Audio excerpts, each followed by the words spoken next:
오늘은 장신제일의 모든 가족들이 함께 모여서 예배를 드립니다. 저는 가정주일로 부르고 어버이주일이기도 합니다. 저는 간절한 소망이 있습니다. 우리 창신제일교회 모든 가정이 하나님의 형상으로 세워지기를 소원합니다. 남편과 아내가 서로 사랑하여서 하나가 되고, 부모는 자녀를 사랑으로 양육하고 자녀는 부모를 공경해야 될 겁니다. 그때 우리가 온전히 하나 되는 하나님의 형상으로 세워지게 될 겁니다. 오늘 우리가 어버이주일로 예배를 드립니다. 언제나 부모님의 은혜를 기억해야 합니다. 우리가 부모님을 통해서 이 땅에 태어났습니다. 이 자리까지 이르게 하신 것 우리 부모님의 은혜인 줄 압니다. 그래서 진심으로 감사하고 섬겨가야 합니다. 내가 꽃 하나 달아드렸다, 내가 선물을 좀 드렸다, 이것으로 내 할 도리를 다 했다라고 생각하시면 안 됩니다. 이거는 우리가 가장 기본적인 예의로 하는 것이고, 우리의 모든 삶에서 최선을 다해서 우리 부모님을 섬겨주실 것을 부탁을 드립니다. 하나님께서 이스라엘을 구원하시고 하나님의 백성으로 살아가도록 율법을 주십니다. 율법은 크게 두 가지입니다. 하나님과의 관계에서 지켜야 될 하나님을 사랑하라는 율법이 있고, 이웃을 사랑하라는 율법이 있습니다. 이웃을 사랑하라는 율법의 첫 번째가 부모를 공경하라는 겁니다. 자, 신명기 5장 16절을 한번 볼까요? 너는 내 하나님 여호와께서 명령한 대로 내 부모를 공경하라. 그리하면 내 하나님 여호와가 내게 준 땅에서 내 생명이 길고 복을 누리리라. 내 부모를 공경하라. 하나님께서 율법에 새겨놨습니다. 우리는 기쁨으로 부모님을 섬겨야 합니다. 바울은 에베소서에서 주 안에서 너희 부모에게 순종하라 그럽니다. 이때 주 안에서 이 말을 오해하지 않아야 합니다. 저는 어릴 때 그렇게 배웠습니다. 부모를 공경해야 되지만 주 안에서 공경해야 된다. 하나님의 뜻이 맞으면 공경하고 아니면 공경하지 않아도 된다. 이렇게 배웠는데 그런 의미가 아닙니다.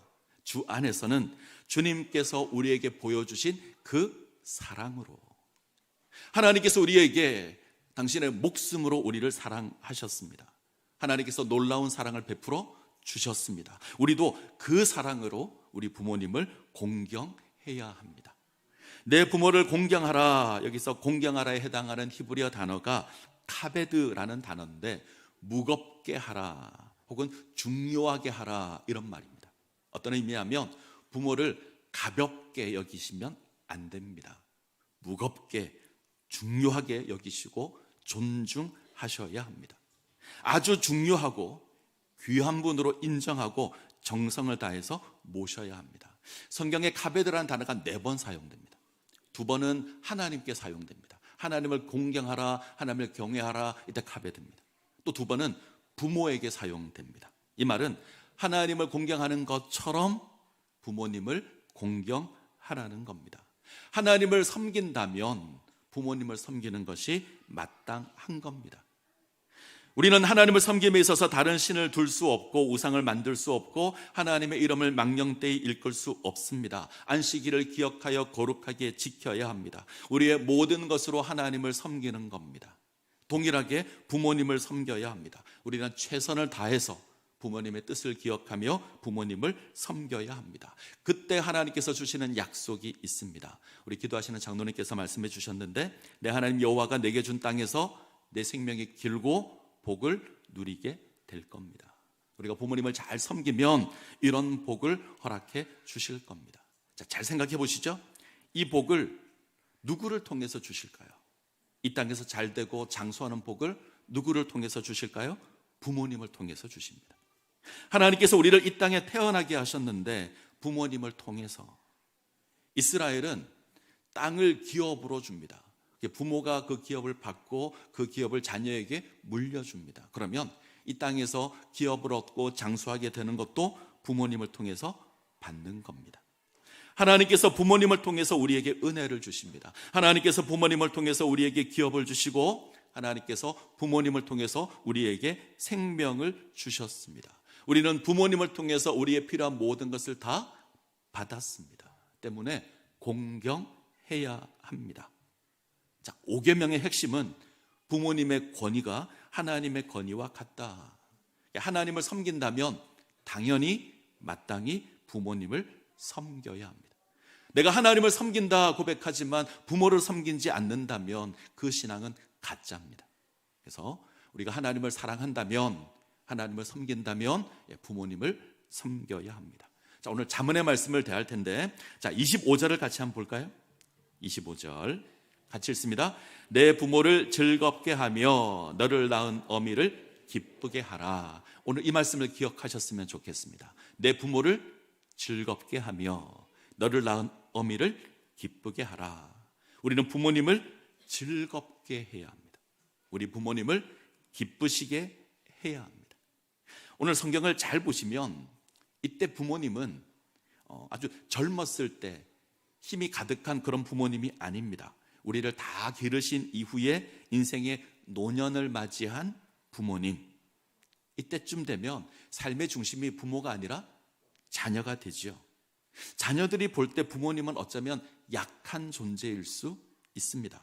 어쩌면 나이가 많아서 가치가 없다 생각할 수 있고, 어떨 때는 짐이 된다 생각할 수 있고, 어떨 때는 나에게 유익이 되지 않는다 생각할 수도 있습니다. 그러나 우리는 부모를 공경해야 합니다. 부모님을 기쁘시게 해야 되고 부모님을 즐겁게 해야 합니다. 자, 기준이 있는데 우리가 기준이 아닙니다. 부모님이 기준입니다. 우리가 만족하는 수준으로 대우하는 게 아닙니다. 부모님이 만족하는 수준으로 대접해야 합니다. 부모님이 기뻐하시도록, 부모님이 즐거워하시도록. 내가 용돈을 드리니 충분하다, 내가 때때로 식사 대접하니 나는 할 도리를 다 했다, 이렇게 하시면 안 됩니다. 우리 부모님이 기뻐하고 즐거워하는 그 모습대로 우리가 최선을 다해서 섬겨야 합니다. 그러면 우리 부모님들이 언제 기뻐할까, 언제 즐거워할까, 오늘 말씀을 보면 몇 가지로 이야기하는데, 첫 번째는 우리가 부모님의 말씀에 귀를 기울여야 합니다. 이 말은 부모님의 권위를 인정하고 그의 말을 들으라는 겁니다. 자, 22절 같이 볼까요? 같이 읽습니다. 너를 낳은 아비에게 청종하고 내 늙은 어미를 경히 여기지 말지니라. 너를 낳아 기른 아비에게 청종해야 한다. 늙은 어미의 말을 들어야 한다. 부모님이 나이가 들었음에도 불구하고 인정하고 섬겨야 한다. 오늘 많은 사람들이 부모님을 그렇게 생각합니다. 내게 도움을 주는 존재 때문에 내가 도움을 받을 때는 부모님을 섬기는 마음이 있는데, 어느 순간 내게 도움이 되지 않는다 생각하면 부모님을 가볍게 여기는 경우가 있습니다. 어릴 때는 부모님이 너무 커 보이죠. 때문에 부모님의 말씀을 잘 듣습니다. 부모님의 소리에 귀도 기울입니다. 근데 나이가 들면 잘 안 듣습니다. 내가 더 말을 많이 할 때가 있습니다. 어느 순간 자녀들이 부모보다 크게 될 때가 있습니다. 키가 부모보다 커질 때가 있고 배운 것이 부모보다 많을 때가 있습니다. 그러면 그전까지 부모를 의지했던 자녀가 어느 순간부터 자기도 모르게 부모를 의지하지 않고 자신을 내세웁니다. 자기도 모르게 부모를 무시할 때가 있습니다. 내가 말을 더 많이 합니다. 얼마 전에 저희 가족이 식당에서 식사를 하는데 저희 뒷좌석에 아버지와 아들로 보이는 두 분이 자리에 앉았습니다. 아들이 저보다 나이가 좀 많아 보이더라고요. 그러면 아마 한 50대 후반 정도 되어 보입니다. 아버지는 80대로 보입니다. 근데 식당에 들어와서 자리에 앉는 순간부터 아들이 아버지로 혼을 냅니다. 아마 식당 오기 전에 무슨 일이 있었던 것 같아요. 아버지가 조금 다른 사람에게 무례하게 행했을 수도 있고, 조금은 다른 사람 앞에 나서서 조금은 민망한 상황이 주어졌던 것 같습니다. 아들이 이것을 두고 계속 아버지를 혼을 내는 겁니다. 그것도 아주 큰 소리로. 아버지 가만히 좀 계세요. 왜 자꾸 나서요? 내가 창피해서 뭘 할 수가 없어. 이런 이야기를 자리에 앉아서부터 주문하고 음식이 나올 때까지 계속 합니다. 아버지는 말 한마디 안 씁니다. 제가 그 사정을 정확하게 모르지만 굉장히 듣기 불편했고 보기 불편했습니다. 자, 식사 대접은 아들이 하죠. 아버지가 기뻤을까요? 안 기뻤을 겁니다. 즐겁지 않았을 겁니다. 제가 이 설교를 준비하면서 저희 가정을 한번 생각해 봤습니다. 저희 가정은 대화를 잘 할까? 1호, 2호, 3호가 있는데 이야기를 참 잘하던 아이들이 어느 순간부터 말을 안 합니다. 일단 3호가 학교에 들어가더니 비밀이 많아졌습니다. 애가 말을 안 해요. 뭔가 숨기는 것이 많아졌어요. 감추는 것이 많아졌습니다. 2호, 일단 집에 오면 방에 들어가 안 나옵니다. 언제 나오냐면 학교 갈 때 나오고요, 밥 먹을 때 나옵니다. 나머지는 죄다 들어가서 문을 닫고 안 나옵니다. 말을 안 합니다. 1호는 어떨까? 다릅니다. 끊임없이 말을 합니다. 옆에 있으면 피가 날 정도로 말을 합니다. 좀 귀찮아하면 자기 말 안 들어준다고 삐집니다. 근데 자기가 주로 이야기를 해요. 제가 이야기를 하려고 그러면 생각보다 잘 안 듣더라고요. 또는 물어도 단답형으로 말을 할 때가 많습니다. 좀 속이 상했는데 저도 한번 생각해 봤어요. 저희 아직 어머니가 살아계신데 가끔 전화를 하면 저도 그랬던 것 같습니다. 주로 제가 이야기합니다. 좀 들어야 되는데, 어떤 일이 있었는지 들어야 되는데 늘 제가 주도해서 이야기를 하고 확인을 합니다. 그래서 뭔가 좀 문제가 되는구나 이런 생각을 합니다. 성경은 이렇게 이야기합니다. 부모의 말씀을 들어라. 자, 특별히 나이가 들게 되면 기억이 느려집니다. 했던 말을 반복할 때가 많습니다. 했던 말을 하고 했던 말을 또 합니다. 판단력도 흐려질 때가 있습니다. 그러면 우리는 느려진 부모님을 가볍게 여기는 경우가 있습니다. 근데 그러지 말아야 합니다. 우리가 어릴 때 그랬습니다. 우리 행동에 실수가 많았는데 부모님 기다려 주셨습니다. 우리가 했던 말 또 하고 했던 말 또 하고 그랬던 적이 있는데 우리 부모님 귀찮아하지 않으시고 귀 기울여서 들었습니다. 제대로 판단하지 못할 때가 있었는데 그때도 우리 부모님들은 기다려 주셨습니다. 근데 우리는 기다리지 못하고 귀를 기울이지 않는 것 같습니다. 너를 낳은 아비에게 청종하고, 이 말은 귀를 기울이라는 겁니다. 어쩌면 아는 이야기를 할 겁니다. 어쩌면 수십 번 했던 얘기, 수백 번 했던 얘기 또 하실 겁니다. 그런데 마음을 다해서 들어야 합니다. 들으면서 맞장구도 쳐주셔야 되고 가볍게 여기시면 안 됩니다. 내가 더 많이 알고 내가 더 잘 아는 것 같지만, 내가 더 힘이 센 것 같지만 그럼에도 불구하고 우리는 부모님의 말씀을 정성을 다해서 들어야 합니다. 제가 제일 싫어하는 말이 하나 있습니다. 늙어서 돈을 가지고 있어야 자식에게 무시를 당하지 않는다. 무슨 말인지 아시죠? 늙어서 돈을 가지고 있어야 자식에게 무시를 당하지 않는다. 우리 사회를 보면 자식들에게 유산을 다 나눠주면, 그래서 가진 것이 없으면 대접받지 못하는 경우가 있습니다. 부모가 재산을 넘겨주지 않고 꽉 붙들고 있으면 자식들이 부모를 잘 섬긴다, 이런 겁니다. 근데 이건 볼 때마다 들을 때마다 마음이 아픕니다. 그러지 않아야 합니다. 자, 두 번째, 진리를 사고 팔지 말아야 합니다. 이때 진리는 부모님의 가르침입니다. 부모님의 가르침을 마음에 새겨야 합니다. 어쩌면 부모님은 우리보다 많이 배우지 않았을 수도 있습니다. 세상 가르침에 뒤처질 수도 있고 때로는 이치에 맞지 않은 이야기를 하실 수도 있습니다. 그런데 인생을 살아보고 하시는 이야기잖아요. 인생을 겪어보고 우리 자녀들에게 이르는 교훈입니다. 그러기에 그 말씀을, 그 진리를 마음에 새겨야 합니다. 버리시면 안 됩니다. 저희 부모님은 그렇게 배우신 분들이 아닙니다. 초등학교 정도 나오셨고 저희 아버님은 초등학교도 못 나오셨습니다. 저희 아버님이 목수 일을 하셨거든요. 인테리어 일을 하는 그 목수가 아니라 흔히 말하는 노가다 일을 하셨습니다. 어머님은 재래시장의 길에서 생선을 파셨습니다. 배운 것이 없어서, 가진 기술이 없어서 이런 일을 하셨습니다. 흔히 말하는 존귀한 직업은 아닙니다. 사는 것도 쉽지 않았습니다.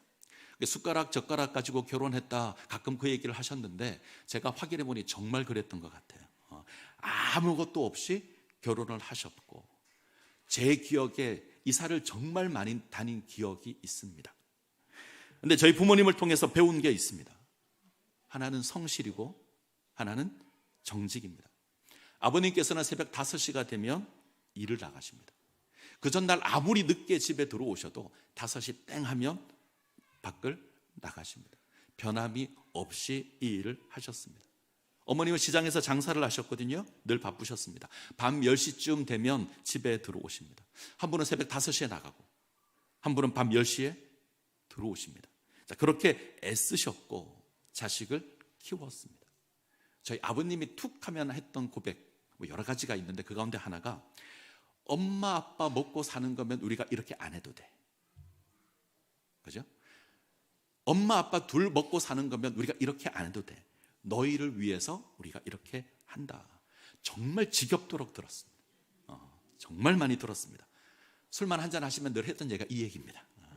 그런데 부인할 수 없었습니다. 그리고 늘 정직하셨습니다. 늘 힘들게 살아야 했지만 누구를 속인 적 없으셨고 거짓으로 취하신 적 없습니다.